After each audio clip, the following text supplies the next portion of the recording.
Welcome to way to go. நம்ம இந்த வீடியோவில் கூட்டுறவு கருத்தியலும் நடைமுறையும்ல 6வது லெசன் ஜெர்மனிய நாட்டில் கூட்டுறவு அதுக்கான ஒரு மதிப்பெண் வினாக்கள் தான் பார்க்க போகிறோம். இதுக்கு முன்னாடி நம்ம சேனலில் 5 லெசன் அதுக்கான ஒரு மதிப்பெண் வினாக்கள் நம்ம போட்டிருக்கோம். தனி பிளேலிஸ்ட் இருக்குது கூட்டுறவு கருத்தியலுக்கு, ஓகேங்களா? அது நீங்கள் பார்த்து 5 லெசன் பார்க்கல அப்படின்னா பார்த்துக்கோங்க. இது 6வது லெசன். சரி, வாங்க ஃப்ரெண்ட் வீடியோக்குள்ளே போகலாம். கடன் கூட்டுறவு இயக்கத்தின் முன்னோடி. கடன் கூட்டுறவு இயக்கத்தின் முன்னோடி அப்படின்னாவே ஜெர்மனி தான், ஓகேங்களா? கடன் கூட்டுறவு இயக்கத்தின் முன்னோடி அப்படின்னாவே ஜெர்மனி. அதுவே இங்கிலாந்து நுகர்வோர் கூட்டுறவு இயக்கத்தின் முன்னோடி. நுகர்வோர் கூட்டுறவு இயக்கத்தின் முன்னோடி. இதுவே இத்தாலி, ஓகேங்களா, தொழிலாளர் கூட்டுறவுகளின் முன்னோடி, ஓகேங்களா? தொழில் கூட்டுறவுகளின் முன்னோடி, ஓகேங்களா? தொழில் கூட்டுறவுகளின் முன்னோடி. இதெல்லாமே நம்ம மறக்கக்கூடாது. அடுத்தது 2வது, வட்டி தொழிலாளர்களுக்கு ஜெர்மனிய நாட்டில் என்ன பெயர்? வட்டி தொழிலாளர்களுக்கு ஜெர்மனிய நாட்டில் என்ன பெயர்னா யூதர்கள்னு சொல்லுவாங்க, ஓகேங்களா? வட்டி தொழிலாளர்களுக்கு ஜெர்மனிய நாட்டில் என்ன பெயர் அப்படின்னா யூதர்கள். அடுத்தது, ஜெர்மனிய நாட்டில் கூட்டுறவு இயக்கம் தோன்றுவதற்கு காரணமாக விளங்கியவர்கள் அப்படின்னா சூல்ஸ் ரெய்ஃபீசன், ஓகேங்களா? சூல்ஸ் ரெய்ஃபீசன் இவங்கள தான் 2 தூண்கள் அப்படின்னு சொல்லுவாங்க. அடுத்த கொஷின் பார்க்கலாம். 4வது கொஷின், கூட்டுறவு இயக்கத்தின் தூண்கள். அதான் பார்த்தோம்ல, சூல்ஸ் மற்றும் ரெய்ஃபீசன். ஆ மற்றும் ஆ. கூட்டுறவு இயக்கத்தின் தூண்கள் என அழைக்கப்படுபவர்கள் சூல்ஸ் மற்றும் ரெய்ஃபீசன். சூல்ஸோட காலகட்டம் எப்போனா 1808 டு 1883. 1808 டு 1883, ஓகேங்களா? இதுதான் சூல்ஸோட காலகட்டம், அவர் வாழ்ந்த காலகட்டம். அடுத்தது 6வது கொஸ்டின், ரெய்ஃபீசனோட காலகட்டம் என்ன அப்படின்னா 1918 டு 1988. இதான் ரெய்ஃபீசனோட காலகட்டம். சூல்ஸுக்கு அப்புறம் தான் ரெய்ஃபீசன் வந்திருக்காரு. அடுத்தது கூற்று 1, நகர வங்கிகள் தோன்றுவதற்கு சூல்ஸ் காரணமாக இருந்தார். கரெக்டா? கரெக்டு. நகர வங்கிகள் தோன்றுவதற்கு சூல்ஸ் காரணமாக இருந்தார். கரெக்டு. நகர வங்கினாவே சூல்ஸ் தான், ஓகேங்களா? அடுத்தது, கிராம வங்கிகள் தொடங்க ரெய்ஃபீசன் காரணமாக இருந்தார். கரெக்டு. ரெண்டுமே கரெக்ட், ஓகேங்களா? அப்போது 2 கூற்றுகளும் சரி. அடுத்தது 8வது கொஷின், சூல்ஸ் பிறந்த நகரம் டெலிச். சூல்ஸ் டெலிச்னு ஞாபகம் வச்சுக்கோங்க. சூல்ஸ் பிறந்த நகரம் டெலிச், ஓகேங்களா? அடுத்தது 9வது கொஷின், சூல்ஸ் எந்த ஆண்டு முதலாக தனது சொந்த ஊரில் ஒரு கூட்டுறவு கடன் சங்கத்தை தொடங்கினார்? தனது சொந்த ஊரில் ஒரு கூட்டுறவு கடன் சங்கத்தை தொடங்கினார் அப்படின்னா 1850, ஓகேங்களா? 1850 சூல்ஸ் ஒரு கடன் சங்கத்தை அவங்க சொந்த ஊரில் தொடங்குறாரு. அடுத்தது 10வது கொஷின், கடன் கூட்டுறவு நிறுவனங்களில் தொட்டில். அதான் ஜெர்மனி, ஓகேங்களா? கடன் கூட்டுறவு நிறுவனங்களின் முன்னோடி, கடன் கூட்டுறவு நிறுவனங்களின் தொட்டில், இந்த மாதிரி மாற்றி கேட்பாங்க, ஓகேங்களா? ஜெர்மனி. அடுத்தது 11வது கொஷின், வேயர்பச் நகரின் தந்தையாக விளங்கியவர் ரெய்ஃபீசன். வேயர்பச் என்ற நகரின் தந்தையாக விளங்கியவர் ரெய்ஃபீசன். அடுத்தது 1849 ஆண்டு ரெய்ஃபீசன் எந்த நகருக்கு மாற்றப்பட்டார்? 1849 ஆண்டு ரெய்ஃபீசன் எந்த நகருக்கு மாற்றப்பட்டார் அப்படின்னா ஃப்ளம்மர்ஸ்ஃபீல்டு ப்ரொனவுன்சியேஷன்னா வேறு. அப்போது ஃப்ளம்மர்ஸ்ஃபீல்டு, ஆப்ஷன் இ ஃப்ளம்மர்ஸ்ஃபீல்டு தான் ஆன்சர். 12வதுக்கு ஃப்ளம்மர்ஸ்ஃபீல்டுன்ற நகருக்கு 1849 ரெய்ஃபீசன் மாற்றப்பட்டிருப்பார். அடுத்தது 13வது கொஸ்டின், எட்டாஸ்டார்ஃப் என்ற நகரில் நன்மை கொடுக்கும் ஒரு கூட்டுறவு சங்கத்தை எட்டாஸ்டார்ஃப் நலச்சங்கம் என்ற பெயரில் தொடங்கியவர் ரெய்ஃபீசன், ஓகேங்களா? எட்டாஸ்டார்ஃப் நலச்சங்கம்னா ரெய்ஃபீசன். அடுத்தது, எட்டாஸ்டார்ஃப் நலச்சங்கம் எந்த ஆண்டில் எட்டாஸ்டார்ஃப் கடன் இணைப்பு சங்கம் பேர் மாற்றிருக்காங்க பாருங்கள். எட்டாஸ்டார்ஃப் கடன் இணைப்பு சங்கம் என பெயர் மாற்றம் செய்யப்பட்டது எந்த ஆண்டில் அப்படின்னா 1862. எட்டாஸ்டார்ஃப் கடன் இணைப்பு சங்கமாக 1862 பெயர் மாற்றம் பண்ணியிருக்காங்க. அடுத்தது 15வது கொஷின், நண்பர்களின் உதவியோடு ஒரு ரொட்டி உற்பத்தி சாலையை தொடங்கி ஏழை மக்களுக்கு இலவசமாக ரொட்டி வகைகளை வழங்கி வந்தவர் யார்? ஓகேங்களா? அப்படின்னா சூல்ஸ், ஓகேங்களா? சூல்ஸ் ரொட்டி தொழிற்சாலை. அப்போது நண்பர்களின் உதவியோடு ஒரு ரொட்டி உற்பத்தி சாலையை தொடங்கி ஏழை மக்களுக்கு இலவசமாக ரொட்டி வகைகளை வழங்கி வந்தவர் சூல்ஸ். அடுத்தது 16வது கொஷின். சூல்ஸ் எந்த ஆண்டு காலனி தயாரிப்பில் ஈடுபட்டிருந்த தொழிலாளர்களின் நிலை கருதி முதல் கூட்டுறவு அமைப்பை தொடங்கினார் அப்படின்னா 1849 தான் தொடங்கியிருப்பார். 1849 தான் தொடங்கியிருப்பார். அடுத்தது 17வது கொஷின். சூல்ஸ் எந்த ஆண்டு வங்கிகளின் பிரதிநிதிகளை அழைத்து ஒரு வரலாற்று சிறப்புமிக்க கருத்தரங்கை நடத்தினார்? ஒரு கருத்தரங்கு சூல்ஸ் நடத்துகிறாரு. அது எந்த இயரில் அப்படின்னா 1859. 1859 ஒரு கருத்தரங்கு நடத்துகிறாரு. அதை வச்சு 18வது கொஷின் பாருங்கள். கூற்று 1. சூல்ஸ் 1859 ஏற்படுத்திய இந்த கூட்டத்தில் ஜெர்மனி தொழிற்சங்கங்களின் நலனுக்காக ஒரு பொது இணைப்பு சங்கம் அமைக்கப்பட வேண்டும் என தீர்மானம் செய்யப்பட்டது. ஓகேங்களா, தீர்மானம் செய்யப்பட்டது அப்படின்னா இந்த கூற்று சரி. ஓகேங்களா. அடுத்தது 2வது கூற்று. இந்த பொது இணைப்பு சங்கத்தின் தலைவராக சூல்ஸ், ஓகேங்களா, சூல்ஸ் இது தப்பாக இருக்குது, சூல்ஸ் தேர்ந்தெடுக்கப்பட்டு அவரே கடைசி வரை பதவியில் இருந்தார். இதுவும் கரெக்ட். ஓகேங்களா. அப்போது 2 கூற்றுகளும் சரி. அடுத்தது 19வது கொஸ்டின். சூல்ஸ் ஏற்படுத்திய வங்கியின் செயல்களை திறம்பட நடத்துவதற்கு என எத்தனை பிரிவுகளை கொண்டிருந்தது அப்படின்னா 3 பிரிவுகளை கொண்டிருந்தது. அடுத்தது 20வது கொஸ்டின். சூல்ஸ் ஏற்படுத்திய வங்கியின் செயல்களை திறம்பட நடத்துவதற்கு என்று எந்த பிரிவுகள் கொண்டிருந்தது? நம்ம பார்த்தல 3 பிரிவுகள். அது என்னென்ன பிரிவுனா ரொக்க பிரிவு, கணக்கு பிரிவு, பொது பிரிவு. அப்போ மேற்கண்ட அனைத்தும். ரொக்க பிரிவு, கணக்கு பிரிவு, பொது பிரிவு, மேற்கண்ட அனைத்தும். அடுத்தது 21வது கொஸ்டின். சூல்ஸால் ஏற்படுத்தப்பட்ட நகர வங்கியின் பொறுப்பு எந்த ஆண்டு வரை வரையறுக்கப்படாத பொறுப்பின் கீழ் இயங்கி வந்தது? அப்போது ஏதோ ஒரு வருஷத்துக்கு முன்னாடி வரைக்கும் வரையறுக்கப்படாத பொறுப்பில் தான் சூல்ஸ் சங்கங்கள் இயங்கி கொண்டு வந்தது அப்படின்னு சொல்கிறாங்க. அது எந்த வருஷம் அப்படின்னா 1889 வரைக்கும் வரையறுக்கப்படாத பொறுப்பில் தான் இயங்கி வரணும் அப்படின்னு இருந்துச்சு. வரையறுக்கப்படாத பொறுப்பில் தான் இயங்கிட்டு இருந்தது. இந்த 1889க்கு அப்புறமேட்டுக்க தான் அதை வரையறுக்கப்பட்ட பொறுப்பை மாற்றிருப்பாங்க. அடுத்த கொஷின் அதாக தான் இருக்கும். அடுத்தது 22வது கொஷின். எந்த ஆண்டில் நிறைவேற்றப்பட்ட சட்டத்திற்கு பிறகு சூல்ஸ் ஏற்படுத்திய வங்கிகள் வரையறுக்கப்பட்ட பொறுப்பின் கீழ் அமைக்கப்பட்டன?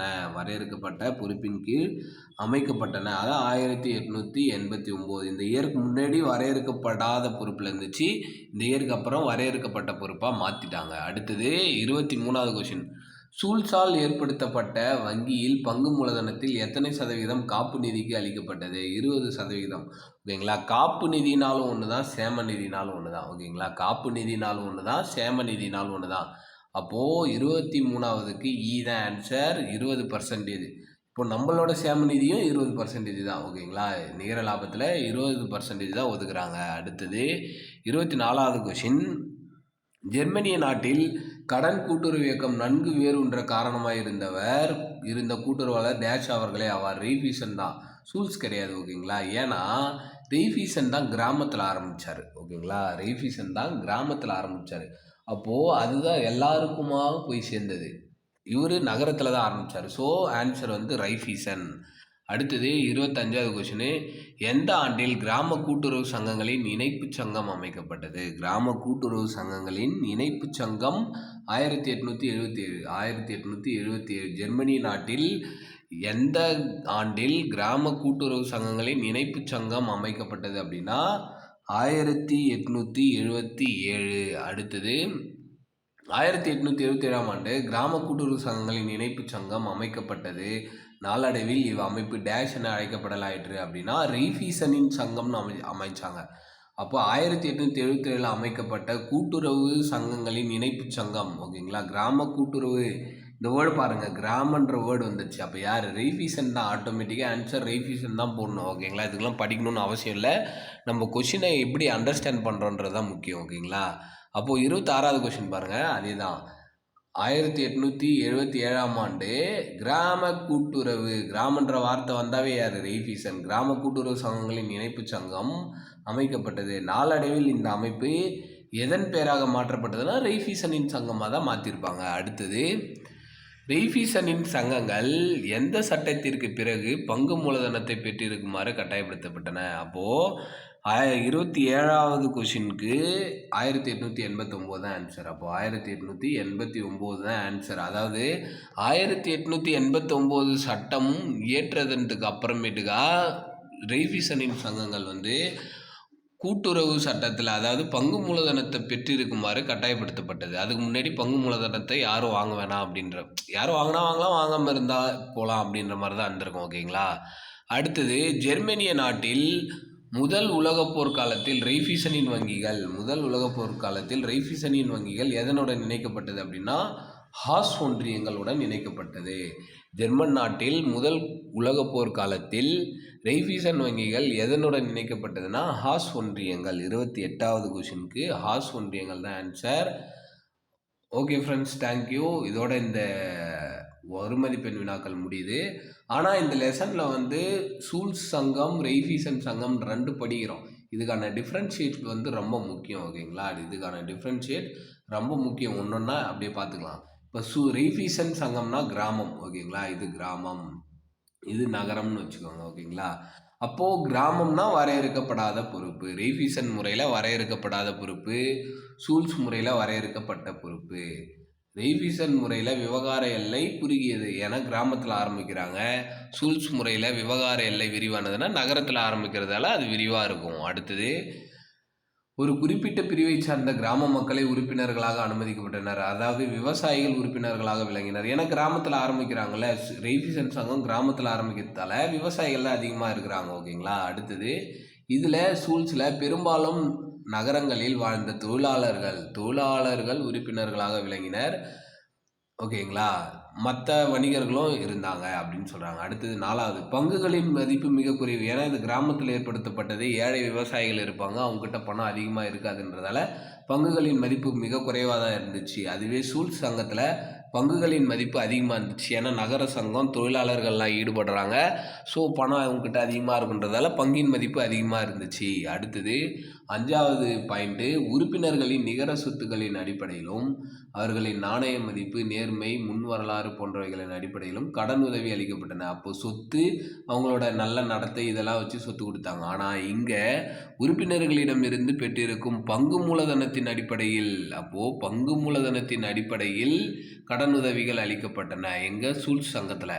அப்போது உறுப்பினர்களின் சிறப்பியல்புகளுக்கு முக்கியத்துவம் அளிக்கப்படவில்லை. அப்போது உறுப்பினர் அவன் நல்லவனா கெட்டவனா அப்படிலாம் கிடையாது. அவங்க எவ்வளோ ஷேர் போட்டிருக்காங்க அவங்களுக்கு அதுக்கேற்ற மாதிரி தான் கடன் கொடுக்குறாங்க. ஓகேங்களா. சூல்ஸில். அடுத்தது 6வது பாயிண்ட்டு, உறுப்பினர்களுக்கு நீண்ட கால கடன்களே அளிக்கப்பட்டன. ஓகேங்களா. ஏன்னா பயிர் வைக்கிறாங்க, ஸோ பருவமுறைக்கு ஏற்ற மாதிரி நீண்ட கால கடன் தான் கொடுக்குறாங்க. அப்போது உறுப்பினர் கடன் தொகையை பல தவணைகளில் திருப்பி கொடுக்க அனுமதிக்கப்பட்டது. அப்படி நீண்ட கால கடன் கொடுத்துட்டு பல தவணைகள் இன்ஸ்டால்மெண்ட்டில் கட்டலாம் அப்படின்னு சொல்லி சொல்கிறாங்க ரெய்ஃபீசன் சங்கத்தில்.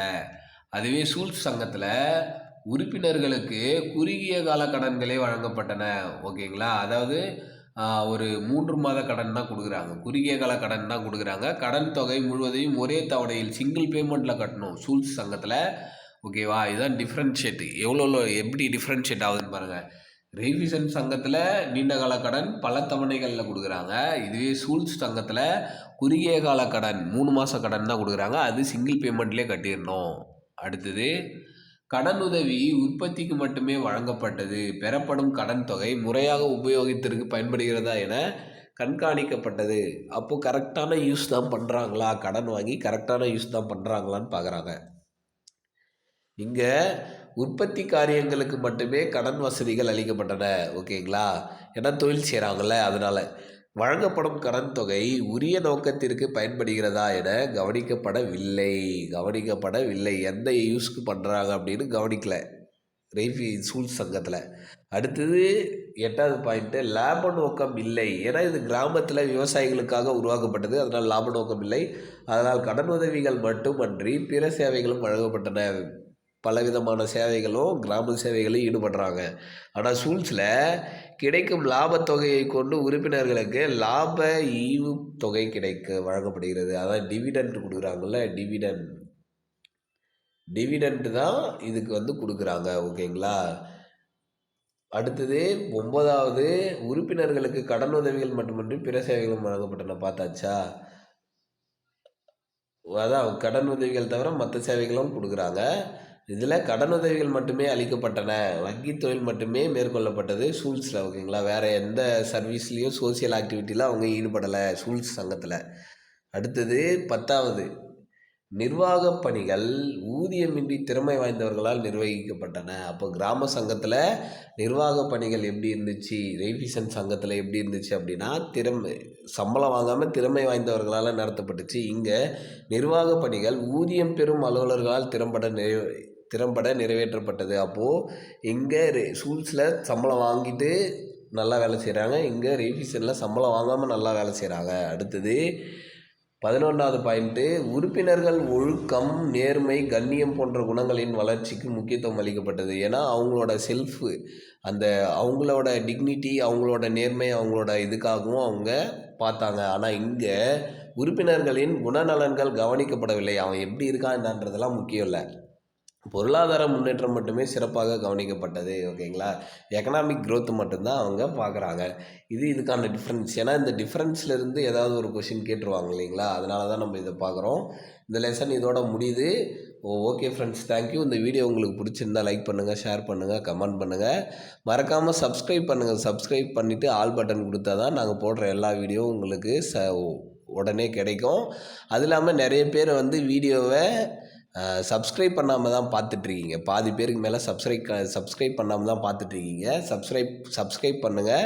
அது இல்லாமல் இந்த மாதிரி கூட்டுறவு படிச்சுட்ருக்க உங்கள் எல்லா ஃப்ரெண்ட்ஸுக்குமே ஷேர் பண்ணுங்கள். ஓகேங்களா? அவங்களுக்கும் யூஸ்ஃபுல்லாக இருக்கும். சரி, thank you friends. All the best for your examinations.